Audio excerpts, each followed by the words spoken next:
చేపల ఫ్రై అయితే చేశాను. మా వారైతే చేపలైతే తీసుకొనొచ్చారు.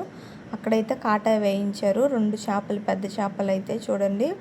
వాళ్ళైతే చిన్న బాబు, అబ్బాయి అంటే ఒక ఇంటర్ క్లాస్, 10th క్లాస్ అబ్బాయి అనుకుంటా. పాపం కష్టపడుతుండు వాళ్ళ పేరెంట్స్ కోసం చూడండి. మొత్తం అయితే వాళ్ళు క్లీన్ చేస్తున్నారు.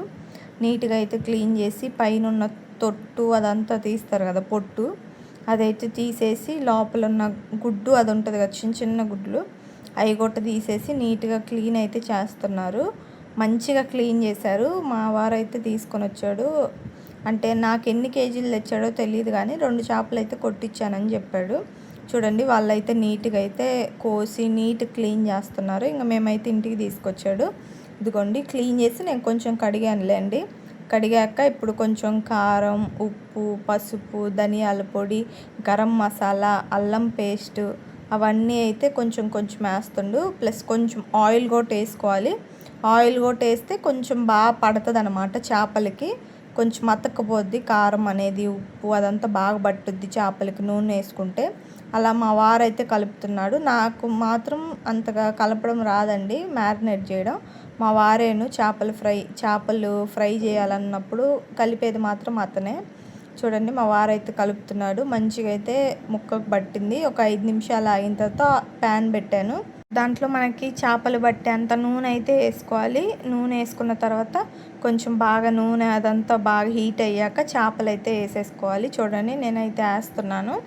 ఒక వాయిలో 4, 5 చేపలు అయితే వేస్తాను. నాకైతే 3 వాయిలు పట్టిందండి చేపలు ఫ్రై చేయడానికి. మీలో ఎంతమందికి తెలుసు చేపలు ఫ్రై చేయాలంటే పెద్ద తలనొప్పి అని? అంటే చేసేటప్పుడు మనం అక్కడే ఉండాలి, మళ్ళీ అక్కడికి వెళ్ళి కూర్చోవాలి పక్కన. కిచెన్లో గాలి ఆడదు, ఏం ఆడదు. ఇంకా అలానే మనం చేసుకోవాలి. ఆడవాళ్ళకి తప్పని పని కదా. ఇంకా చూడండి నేనైతే ఫ్రై ఇదిగోండి తిప్పుతున్నాను. మనం కొంచెం మిస్టేక్ చేసినా చేపలు అయితే ఇరిగిపోతాయి కదా. అదేం లేదండి, బాగానే వచ్చింది. ఇదిగోండి కలర్ అయితే చేంజ్ అయింది కదా, కొంచెం రెడ్ కలర్లోకి. ఇంకా నేనైతే తీస్తున్నాను. తీసి పక్కన పెట్టి ఎంతమందికి అలవాటు ఉంది ఫ్రై అంటే వండేటప్పుడే తినే అలవాటు ఎంతమందికి ఉంది? నాకైతే వండేటప్పుడే కనీసం ఒక్కటైనా తినాలి, అప్పుడు కొంచెం తృప్తి అనిపిస్తుంది. ఇదైతే ఫస్ట్ వాయ అయిపోయింది. రెండో వాయ ఇప్పుడైతే అదిగోండి నేనైతే వేసి తీస్తున్నాను. పిల్లలకి గోటేసాను, వాళ్ళు కూడా అయితే తింటున్నారు. ఇదైతే సెకండ్ వాయ.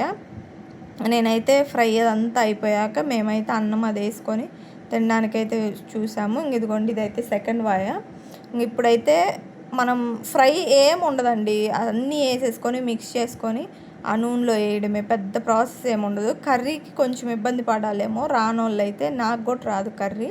ఇదిగోండి ఇంకా ఫ్రై అంతా అయిపోయింది. ఇంకా చికెన్ అయితే చేశాను ఆ రోజు. చికెను, చేపల ఫ్రై, అన్నము. మీకు